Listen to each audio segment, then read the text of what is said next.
Bonjour Monsieur Guigaud. Alors, pouvez-vous vous présenter en quelques mots? Alors, je m'appelle André Guigaud, je suis professeur agrégé de philosophie et j'enseigne la philosophie, le droit et la littérature en classe de BTS. Comment vous est venue l'envie d'écrire ce livre et quelles ont été vos sources d'inspiration? En fait, tout part d'un appel de mon éditrice qui m'a demandé de réécrire ce livre. En fait, j'ai écrit une première version il y a une dizaine d'années et à la lumière des événements au mois de mars, quand on a tous été confinés, eh bien, l'idée était de reprendre cette thématique du bonheur en s'interrogeant et en se demandant si le bonheur était possible aujourd'hui. Alors, votre livre, lors de sa sortie, a-t-il reçu l'accueil attendu?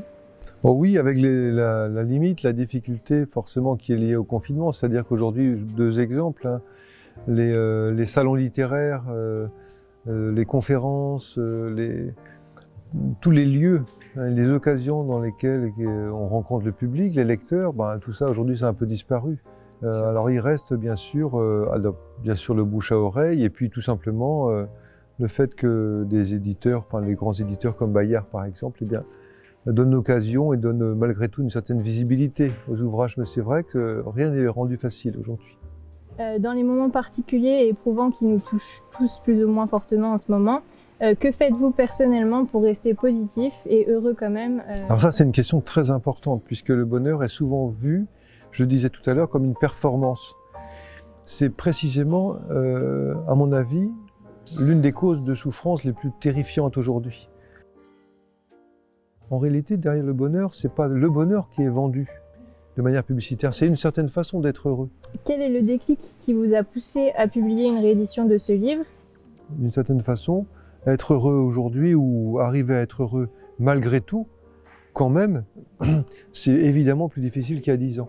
Je trouve que la société est devenue aujourd'hui beaucoup plus sombre. L'atmosphère est plus étouffante.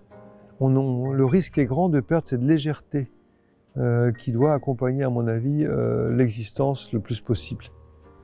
On fait des efforts incroyables pour atteindre un bonheur à peine accessible et encore dans les rêves. Un jour, sans que Dieu ni personne n'intervienne, pas même la voisine qui pourtant intervient tout le temps, un reflet de bien-être éclaire la conscience à partir de choses très simples, des petites harmonies d'existence qui donnent ce sourire si léger et particulier à l'âme.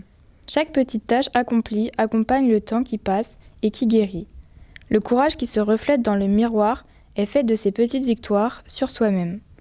Et un jour, on en prend conscience. En ne pensant qu'au bonheur, en ne voulant voir que lui, sans doute risquons-nous de sentir, un peu tristement qu'il n'est pas loin, mais que l'on passe à côté.